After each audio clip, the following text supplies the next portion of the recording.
Nós vamos concluir hoje. Estão me ouvindo bem aí? Sim? Hã? Todo mundo me ouve bem aí no fundo? Então tá bom. Nós vamos concluir hoje nossa série de devocionais, no nosso tema do ano, nesse primeiro semestre. Série de Fazer Discípulos, na nossa 12ª mensagem. Não foi proposital, de 12 discípulos, tá bom? Mas foi o número que nós chegamos nesse semestre, a nossa 12ª mensagem, que foi dividida em dois momentos. Primeiro nós vimos sobre o discipulado em si, o que é um discípulo, o que é ser discípulo de Jesus. E nós estamos concluindo agora com algumas características sobre aquele que faz discípulos de Jesus. Então nós vimos, só para te recordar, começamos falando sobre o conceito do discipulado, na nossa primeira mensagem, definindo o termo e como ele era utilizado na época de Jesus. Depois vimos as marcas iniciais do discipulado, com arrependimento e fé. A transformação que o discipulado produz, a transformação do discipulado. Falamos sobre o processo do discipulado, como ele ocorre, o compromisso necessário do discipulado, as marcas de um falso discipulado. E aí já na segunda parte, falamos sobre o relacionamento do discipulado, a prioridade do discipulado, os aspectos principais do discipulado, o esforço no discipulado. Semana passada, a compaixão no discipulado. E agora nós vamos para a nossa última reflexão, finalizando falando sobre a alegria do discipulado. Agora foi. A alegria do discipulado. E nosso propósito é mostrar que o discípulo de Jesus se alegra em contribuir para a formação de outros discípulos. Isso que nós queremos ver no texto que foi lido. Você pode manter sua Bíblia aberta lá, em 1 Tessalonicenses capítulo 2, versículos 13 a 20. 1 Tessalonicenses capítulo 2, versículos 13 a 20.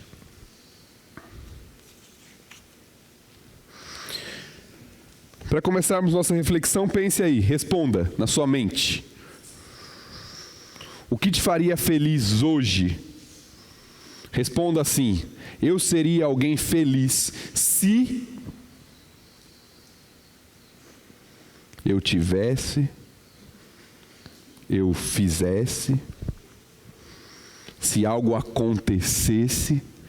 O que você responderia aí na sua mente?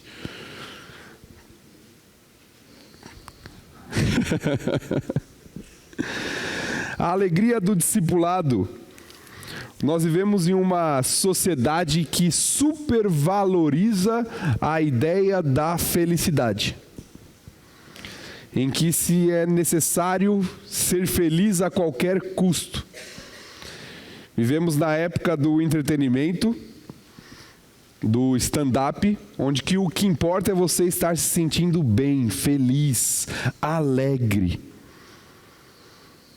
Independentemente das consequências, independentemente de ser certo ou não, vivemos em uma sociedade que supervaloriza a alegria, a felicidade. E o que nós queremos ver hoje, como já falamos outras vezes, é que felicidade ela deriva, ela não é um alvo, mas ela é um resultado. E ela vem verdadeiramente quando o nosso foco está bem alinhado, está correto no Senhor e na missão que o Senhor nos concedeu. Então nós vamos ver através desse propósito duas questões aqui que alegram um discípulo de Jesus. E a primeira é que o discípulo de Jesus se alegra ao ver Deus atuando em outros. Versículos 13 a 16 do texto que foi lido, nós vamos reler agora esses versículos, dizem assim: outra razão ainda temos nós para incessantemente dar graças a Deus, é que, tendo vós recebido a palavra que de nós ouvistes, que é de Deus, acolhestes não como palavra de homens, e sim como em verdade é, a palavra de Deus, a qual com efeito está operando eficazmente em vós os que credes. Tanto é assim, irmãos, que vos tornastes imitadores das igrejas de Deus existentes na Judeia em Cristo Jesus. porque também padecestes da parte dos vossos patrícios as mesmas coisas que eles, por sua vez, sofreram dos judeus, os quais não somente mataram o Senhor Jesus e os profetas, como também nos perseguiram e não agradam a Deus, e são adversários de todos os homens, a ponto de nos impedirem de falar aos gentios, para que estes sejam salvos, a fim de irem enchendo sempre a medida de seus pecados. A ira, porém, sobreveio contra eles definitivamente. Então, a primeira expressão de Paulo no texto, a partir do versículo 13, é de gratidão incessante ao Senhor por aqueles que foram evangelizados na cidade de Tessalônica e receberam a palavra. E a gratidão dele é porque eles receberam a palavra não como palavra de homens, mas como de fato ela é, como palavra de Deus. Então Paulo se alegra em primeiro lugar, agradecendo ao Senhor constantemente, incessantemente em suas palavras aqui, porque eles haviam recebido o evangelho, haviam aceitado a palavra, acreditaram naquela mensagem.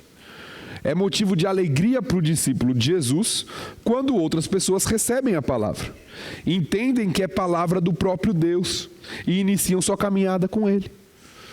Paulo expressa sua gratidão aqui ao Senhor e sua alegria porque aquelas pessoas haviam ouvido, e daqui a pouco nós vamos abrir no livro de Atos e ver o contexto da pregação em Tessalônica, como foi um contexto difícil, quando aqueles irmãos receberam o evangelho, mas Paulo se alegra pela recepção da palavra, por ouvirem a palavra e aceitarem a palavra.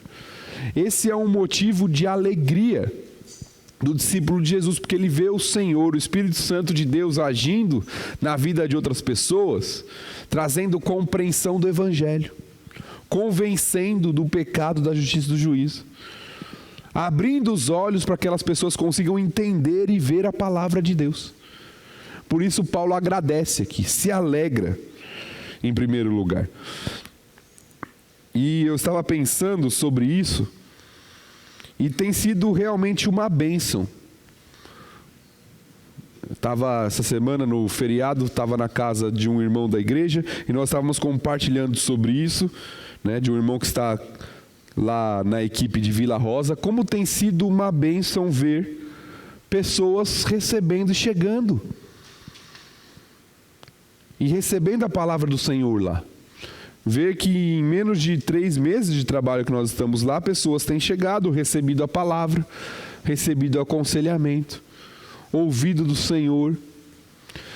Então nós estamos com cerca de contando as crianças, 9 pessoas, quase 10 pessoas que já estão frequentando lá, indo semanalmente, todo domingo, além da equipe da igreja que está lá.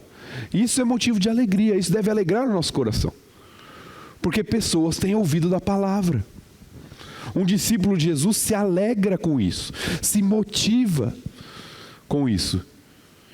Mas nós não podemos perder de vista, lá nós temos menos estrutura, menos recurso, menos mão de obra, menos espaço, menos pessoas. E aqui nós temos mais pessoas, mais mão de obra, mais estrutura. Mas nós não podemos perder isso de vista.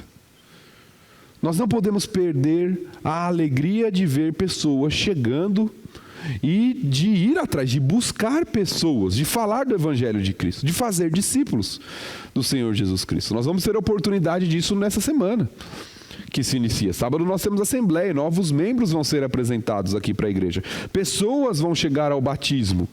E isso deve encher o nosso coração de alegria, porque são mais pessoas que se tornam discípulos do Senhor Jesus Cristo. Mas Paulo não fica feliz apenas porque aqueles irmãos receberam a palavra, mas porque eles estão sendo transformados pela palavra. Ele continua ainda no finalzinho do versículo 13, não só que eles acolheram a palavra, mas que essa palavra está operando eficazmente neles. E aí ele dá a ilustração de como isso está acontecendo, no versículo 14. Tanto é assim, irmãos, que vos tornastes imitadores das igrejas de Deus existentes na Judeia em Cristo Jesus, porque também padecestes da parte dos vossos patrícios as mesmas coisas que eles por sua vez sofreram dos judeus.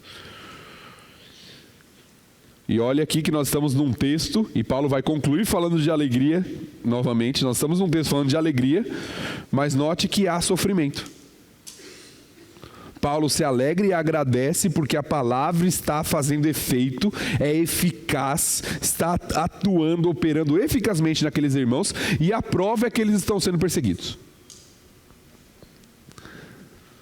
A prova é que eles se tornaram imitadores das igrejas da Judéia, que foram perseguidos.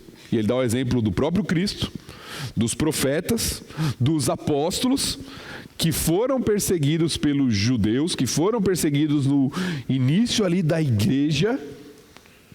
E ele fala, essa igreja recebeu a palavra, e a palavra está operando eficazmente nela, e a prova disso é que eles também estão sendo perseguidos.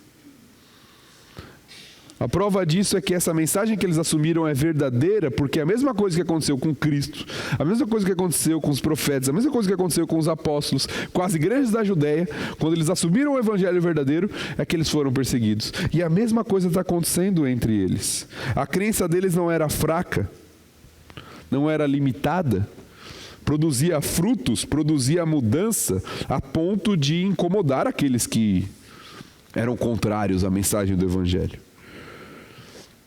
Então, ver que eles estavam sendo aperfeiçoados, mudados, amadurecidos, era a alegria, a gratidão de Paulo a Deus aqui. E deve ser a nossa alegria. Ver a transformação de alguém é ver Deus agindo naquela pessoa. Ver uma pessoa que era de uma forma e que, com o decorrer dos anos, ela fosse sendo moldada, transformada pelo Espírito Santo de Deus, é motivo de alegria. Porque é ver a ação de Deus na vida das pessoas. A perseverança em meio ao sofrimento por causa de Cristo, por causa do Evangelho de Cristo, é uma das marcas que Paulo coloca aqui da maturidade.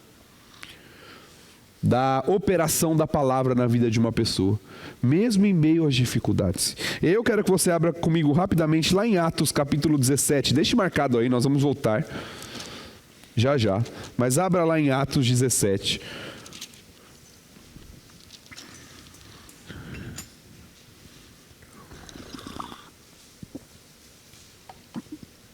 E olhe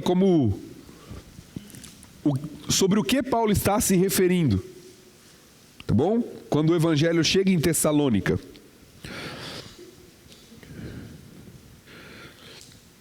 Versículo 1 em diante diz assim: tendo passado por Anfípolis e por Apolônia, chegaram a Tessalônica, onde havia uma sinagoga de judeus. Paulo, segundo o seu costume, foi procurá-los e por 3 sábados arrazoou com eles acerca das Escrituras, expondo e demonstrando ter sido necessário que o Cristo padecesse e ressurgisse dentre os mortos. E este, dizia ele, é o Cristo, Jesus, que eu vos anuncio. Alguns deles foram persuadidos e unidos a Paulo e Silas, bem como numerosa multidão de gregos piedosos e muitas distintas mulheres. Está vendo? Frutos aqui. Pessoas convertidas, que depois Paulo vai escrever a carta aos Tessalonicenses. Os judeus, porém, movidos de inveja, trazendo consigo alguns homens maus dentre a malandragem, ajuntando a turba, alvoroçaram a cidade e, assaltando a casa de Jason, procuraram trazê-los para o meio do povo. Porém, não os encontrando, arrastaram Jason e alguns irmãos perante as autoridades, clamando: estes que têm transtornado o mundo chegaram também aqui, os quais Jason hospedou. Todos estes procedem contra os decretos de César, afirmando ser Jesus outro rei. Tanto a multidão como as autoridades ficaram agitadas ao ouvir essas palavras. Contudo, soltaram Jason e os mais, após terem recebido deles a fiança estipulada. E logo durante a noite, os irmãos enviaram Paulo e Silas para Bereia. Ali chegando, dirigiram-se à sinagoga dos judeus. Então olha o contexto do evangelho em Tessalônica. Paulo prega, as pessoas se convertem, os judeus não gostam disso, mandam prender aquele que hospedava Paulo, junto com alguns outros que haviam se convertido.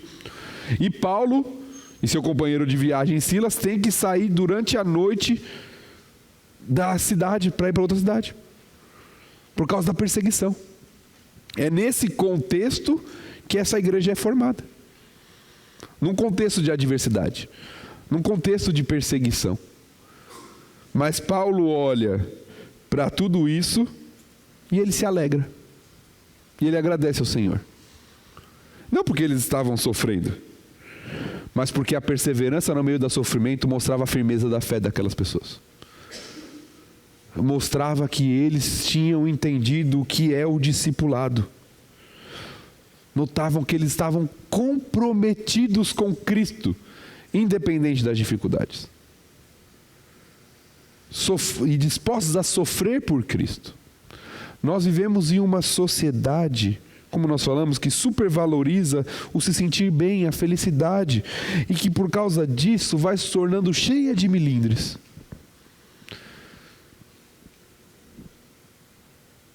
Cheia de qualquer coisinha é um problema.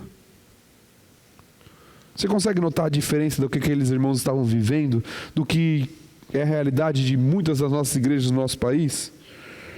Do que é chamado de evangelho hoje? Ah, meu irmão olhou com cara feia para mim, não vou mais para a igreja.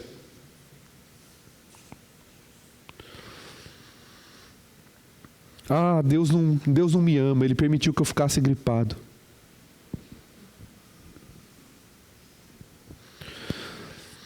Ah, eu não posso me comprometer porque eu tenho outras responsabilidades e outras prioridades. Consegue notar a diferença? O discípulo de Jesus se alegra e se compromete. Uma alegria em ver uma fé firme, inabalável, corajosa, sendo formada em outros discípulos de Cristo. E incentivando o crescimento da igreja de Cristo. Além disso, segundo e último ponto, o discípulo de Jesus entende que não há maior alegria do que fazer outros discípulos. Versículos 17 a 20, Paulo diz assim: Ora, nós, irmãos, orfanados por breve tempo de vossa presença, não porém do coração, com tanto mais empenho diligenciamos com grande desejo ir ver-vos pessoalmente. Por isso, quisemos ir até vós, pelo menos eu, Paulo, não somente uma vez, mas duas. Contudo, Satanás nos barrou o caminho. Pois quem é a nossa esperança ou alegria ou coroa em que exultamos na presença de nosso Senhor Jesus em sua vinda? Não sois vós? Sim, vós sois realmente a nossa glória e a nossa alegria. Então Paulo fala do desejo de ir ver pessoalmente aqueles irmãos. Mesmo que por algumas dificuldades que nós talvez nem saibamos quais são, ele não tenha conseguido ir até o momento em que escreve a carta. Então ele deseja estar lá com aqueles irmãos. E aí ele começa uma série de perguntas retóricas, nos versículos 19 e 20, quando ele diz: quem é a nossa esperança? Alegria, coroa em que exultamos na presença de Cristo na sua vinda. Não sois vós? E aí ele responde de maneira bem enfática: sim, vocês são a nossa alegria e coroa. Paulo fala que a igreja, os discípulos formados através da pregação do evangelho, são sua coroa. E aqui a ideia é de recompensa. A coroa era o símbolo da vitória no contexto dos jogos do Império Greco-Romano daquela época. A coroa era o sinal, era uma espécie de reconhecimento de vitória, sua glória, sua alegria. E não pense que Paulo está pensando aqui em algum tipo de promoção pessoal ou reconhecimento para ele. Porque nós vemos que, no decorrer dos seus escritos, esse não é o seu foco. Mas o que Paulo está mostrando aqui é que se vale a pena investir em algo na vida, é investir na formação de novos discípulos. Porque isso tem de fato valor e valor eterno. Entenda, meu irmão, você pode ter um grande emprego, sucesso, dinheiro, conhecer muitos lugares, ter ótimos amigos, relacionamentos, experiências. Mas se você não está fazendo discípulos de Jesus, não está mostrando a importância de Cristo na sua vida para outras pessoas, se você não está investindo a sua vida para que Deus seja conhecido e glorificado por outras pessoas, sua vida não está valendo a pena. É isso que Paulo está falando aqui. existe uma recompensa verdadeira. Existe uma alegria. Existe algo em que se gloriar. É que mais pessoas conheçam o Evangelho de Cristo e Deus seja glorificado por meio delas. O alvo final é a glória de Deus. E o instrumento é Paulo, o apóstolo, transmitindo a mensagem para que mais pessoas conheçam e glorifiquem esse Deus. Não há glória, não há recompensa, não há alegria maior do que essa. E note como ele liga essa alegria, essa glória, essa coroa com a vinda de Cristo. Versículo 19. A nossa esperança, alegria ou coroa em que exultamos na presença de nosso Senhor Jesus Cristo em sua vinda. Significa que quando Cristo voltar para arrebatar a sua igreja, o que de fato vai ter valor? O que você vai levar daqui? O que você conquistou aqui que você vai levar? Você não vai levar suas posses, seus bens, seu dinheiro.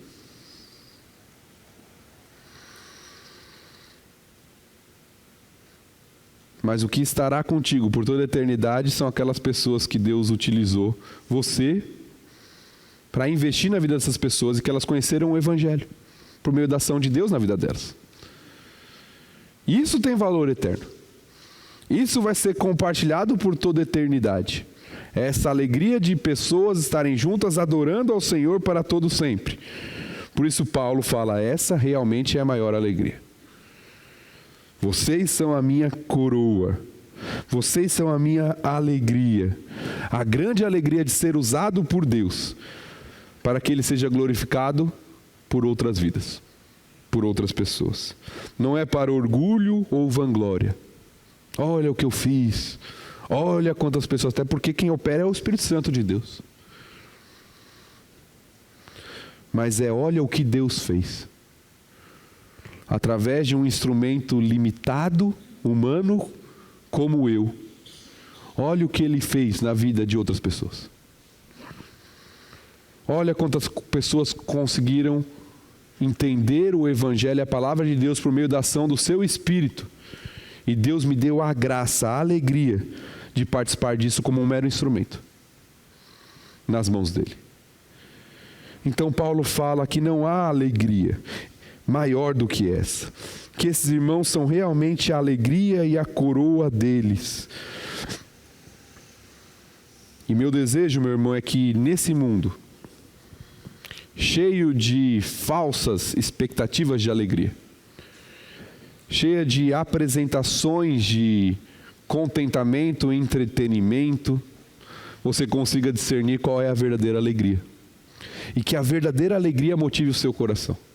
A alegria de servir, a alegria de fazer discípulos, a alegria de ser útil nas mãos do Senhor, para que outras pessoas conheçam a verdadeira alegria, que é conhecer a Cristo.